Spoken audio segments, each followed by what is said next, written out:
Hello, and welcome to the Caliphs, the rise and fall of Arab power. My name is Zaid Wahab, and today we'll be talking about most of the reign of the second Caliph, Omar ibn al-Khattab. Abu Bakr's 2 years in charge took us over half an hour to cover last time, and Omar will be around much longer than that. His stable, hands-on leadership will serve the Umma well during critical periods of the wars with its two neighboring empires and beyond. Let's talk about all this and more in Episode 6, Omar ibn al-Khattab.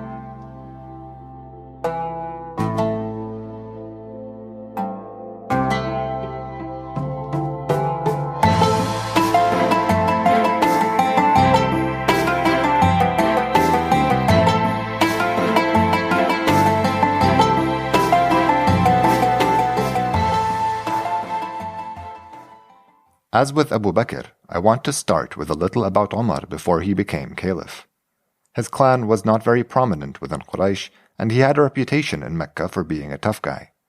He used to harass the early Muslims, and they feared him greatly up until his conversion, which happened around 5 or 6 years after the beginning of Revelation, putting him in his early 30s. It is reported that shortly after he converted, he confronted a gang of other Meccan tough guys, whom the Muslims always avoided, of course, and was beaten nearly to death. During the Hijrah to Medina, while most Muslims snuck out of Mecca stealthily so as not to be coerced into staying, he did the exact opposite. He took his stuff, rode his horse, and went around telling every circle of people he saw by the Kaaba that he was leaving, and that anyone who wanted, and I quote, their mother to lose them, should try and stop him. He does have a few more tough guy stories, but you get the idea. In 624, his daughter was widowed in Medina, and he offered her hand in marriage first to Abu Bakr, then Uthman, both of whom rejected the match. When he went to the Prophet to complain about these perceived snubs, the Prophet offered to marry her himself, and so like Abu Bakr, he was technically the Prophet's father-in-law, a great honor as far as the Ummah was concerned. As a capable warrior, he played an important part in all of the major battles during the Prophet's lifetime. He was opposed to ransoming Meccan captives after the battle at Badr, being of the opinion that they should be put to death instead. He was against the treaty at Hudaybiyah and against granting clemency to the Qurayshi leaders after Mecca had been captured by the Muslims. From these strong opinions, it's clear that he was fiercely inclined towards the early Muslims, especially the Meccans who had undertaken the Hijrah with the Prophet. As previously discussed, he was a key figure at the election of Abu Bakr, and served the first caliph faithfully as his closest advisor throughout his reign. In the last days of his reign, on his very last day according to some tellings, Abu Bakr received a visit from the commander he'd asked Khalid to leave in charge of the Iraqi forces while he swept across Syria. This commander, al-Muthanna bin Harith, of one of the tribes that roamed close to Lakhmid territory, had some troubling news. He explained to the caliph that the chief reason the Arabs had an easy time overwhelming the Persians was because the latter's leadership was in utter disarray.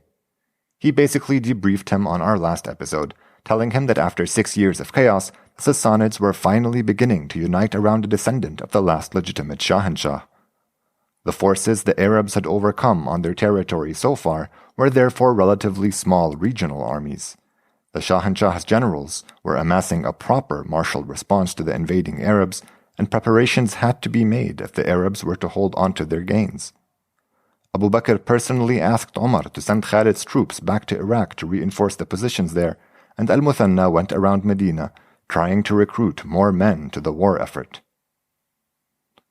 Omar began his reign by carrying out his predecessor's wishes. His attitude towards Khalid bin Walid had not changed, and in the letter to Syria informing the Iraqi troops of their new orders, he neglected to assign any new troops to Khalid, basically nullifying his command. Many sources insist that Omar's first move was to force Khalid's retirement, but the able general will still command battles on the Byzantine front for a few more years, though it will be the armies originally assigned to other commanders that he'll be leading. Apart from the troops Abu Bakr had asked him to send back to Iraq, Omar asked the people of Medina for volunteers to go fight the Sassanids and gave the command to the first one who came forward. That man took 1,000 others of his own tribe and marched towards Al-Hira, growing his army with more volunteers and winning a few minor skirmishes along the way. Arriving at Al-Hira, he took command of the troops there and marched out to meet the Sassanid forces who were camped on the eastern side of the Euphrates. He crossed the bridge with his whole army, some 10,000 men, and quickly got mauled and trampled by a war elephant as he personally led the attack. In the ensuing confusion, thousands of Arabs drowned trying to cross back to the western side, as one of them had cut the bridge down to ensure they fought until the end. This debacle was called the Battle of the Bridge, and marked the first time the Arabs lost a battle since being united by Islam. Fortunately, Al-Muthanna was there, and he is credited with leading thousands of Arabs safely out of battle. All this must have taken place sometime in October 634. Luckily for Al-Muthanna, the caliph had sent fresh reinforcements.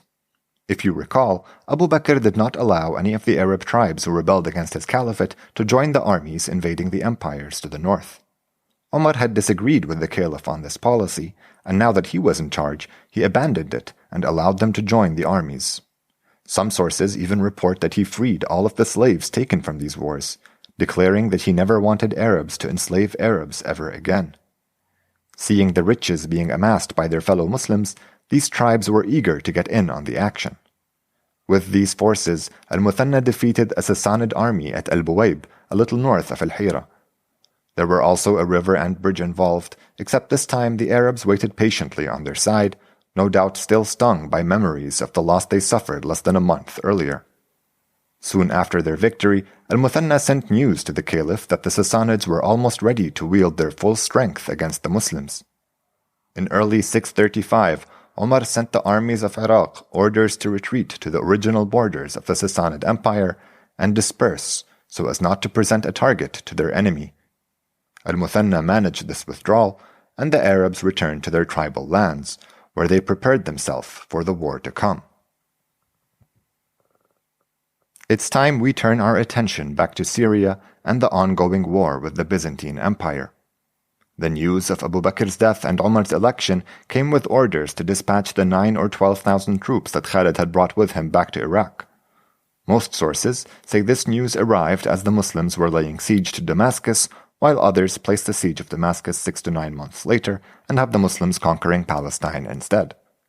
There's much disagreement on the timeline here, but what you need to know is that under the leadership of Khalid ibn al-Walid, the Muslims successfully laid siege to and conquered many Byzantine cities, most importantly, their original targets of Damascus and Mesa, hereby referred to as Homs. I'm going to be even more brief with Khalid's amazing exploits today, lest he conquer this episode as well. There was now a lull in the fighting on both the Byzantine and Sassanid fronts. The new Shahanshah, by now a 12-year-old Yazdegerd III, had proposed to Heraclius, the emperor of Byzantium, that the two fight a joint war against their mutual foe. The emperor accepted and sent the Shahanshah either his daughter or granddaughter to seal their new alliance in matrimony. Both empires were gathering massive armies with which to expel the Muslims from their lands once and for all, and the plan seems to have been to initiate hostilities simultaneously, prohibiting their enemy from facing either army with all their might. News of this plan reached Omar, who learned that the Sassanid armies were amassing by their capital of Ctesiphon and the Byzantine forces by the city of Antioch, where the emperor resided.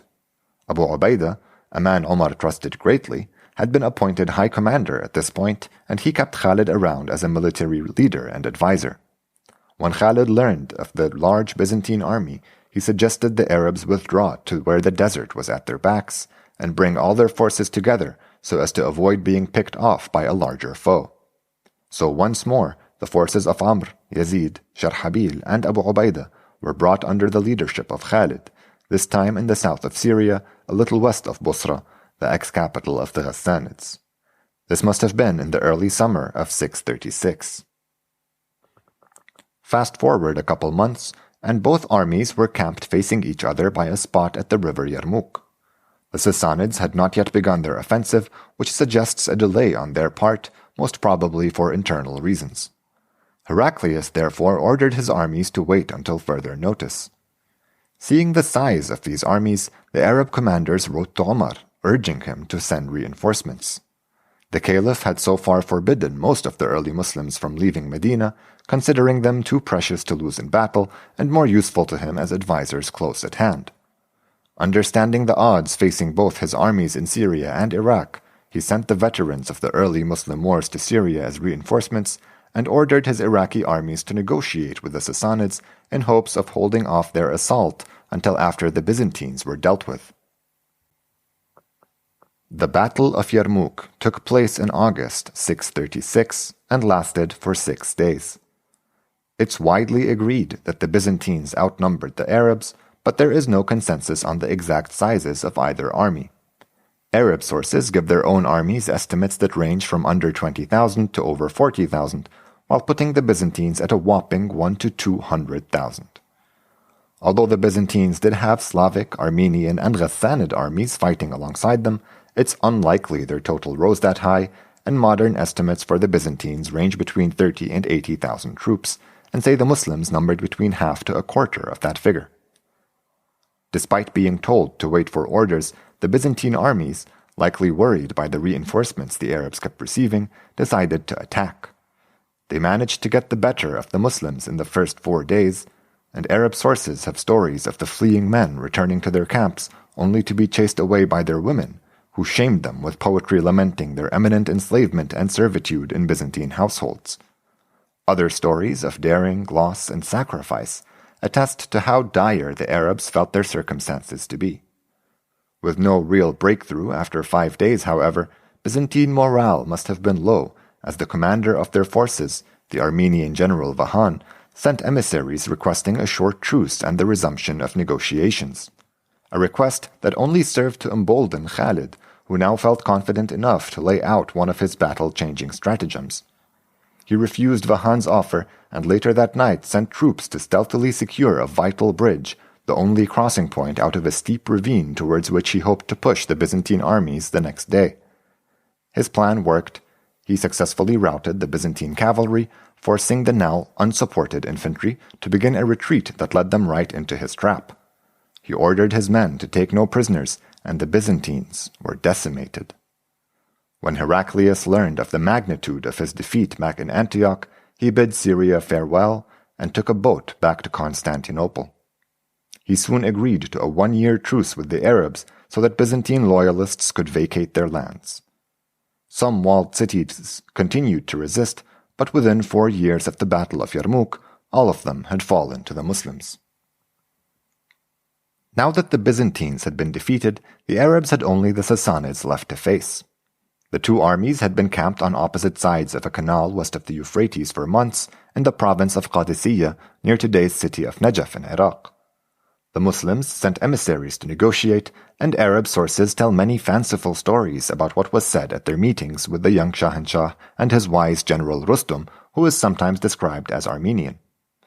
The Arabs were again outnumbered at this battle, and some accounts provide unrealistically dramatic estimates of their opponents' armies, again reaching up to 200,000 people. This is clearly an exaggeration, and an average estimate would be closer to 80,000, which still seems too high. If I had to bet on it, I'd be most comfortable with something closer to 50,000 for the Persians against 20,000 Arabs, 30,000 when reinforced. The Iraqi troops had reassembled and been joined by fresh recruits from Medina under another early Muslim and member of Quraysh, Sa'd ibn Abi Waqqas. He was an accomplished commander, and when the caliph had asked some people in Medina to agree on someone to lead their army, Sa'd was chosen unanimously. Even Tulayha was there, leading his tribe into battle for the Arabs. In case you forgot, he was the pretender to prophecy who attacked Medina soon after the Prophet passed away, only 4 years before this battle. Arab sources credit Rustum with giving some sage advice to the young Shahanshah. He counseled him to retreat back across the Euphrates, telling him that the Arabs were undefeated with the desert behind them, and that they could pose no threat as long as they had to cross a river to do battle. The inexperienced and demanding ruler ignored his general's advice and ordered Rustum to attack the Arab armies where they stood. This probably apocryphal story summarizes what's about to happen quite well. In November of 636, the Sassanids drained the canal that lay between them and the Muslims, and Rustum crossed over with his army. The battle lasted 3 full days, on the second of which Arab reinforcements began arriving from Syria. On the third night, the Arabs set out on a number of raids in the dark, which led to skirmishes that persisted until the fourth and final day. On that day, there may have been a sandstorm which would have tipped the scales decisively in favor of the Arabs. Rustum was killed, and the surviving Sassanids dispersed. Sa'd marched on to Ctesiphon, laid siege to the capital, and after figuring out a safe way to cross the rivers around the fortified city in large numbers, conquered it in February of 637. After a short rest, he continued to the final Sassanid garrison in Iraq, at the town of Jalawla in the north. After a bloody battle in which the Sassanids were again defeated, he laid siege to the city, which fell 7 months later. The Shahanshah had by now crossed the Zagros mountains to safety on the Iranian plateau, from where he ordered raids on Arab positions whenever possible. The Arab armies went around Iraq, defeating any leftover pockets of resistance they could find, then conquering the rich southwestern Sassanid province of Khuzestan, known to the Arabs as Al-Ahwaz. Arab territory continued to grow over the next couple of years. Byzantine cities in Syria began to surrender as they realized help was never going to arrive, and the nomads were not going back to their desert. The Patriarch of Jerusalem, Sophonorius, famously insisted that he would only surrender the city to the caliph himself, so he could be assured as to the treatment of its people. Amr ibn al-As, the commander sent by Abu Bakr to conquer and govern Palestine, suggested the cheap trick of sending Khalid and saying he was Omar, but the renowned general was quickly recognized. So, in 638, Omar made the trip up to Jerusalem, and the city was surrendered. One anecdote recorded in the Arab sources claims that after visiting Sophonorius at his church to reassure him that the Arabs would treat the inhabitants of the city well, Omar asked if he could pray there. The patriarch replied, "If you prayed in this church today, tomorrow your people would say, 'This is where Omar prayed,' and turn it into a mosque." Omar saw the truth in this, and after praying outside, asked the patriarch where he thought would make a good place for a mosque. Sophonorius pointed him towards a pile of rubble on top of a mountain. Those were the ruins of Judaism's second temple, which the Byzantines kept around in intentional disrepair as a not-so-subtle message to the city's Jews. At the orders of the caliph, the ruins were removed, and after the area was swept clean by 3 rains, a mosque was built on the site. Other Byzantine cities that fell to the Arabs that year include Antioch, Edessa, Amida, and Dera. Khalid had a hand in all of them.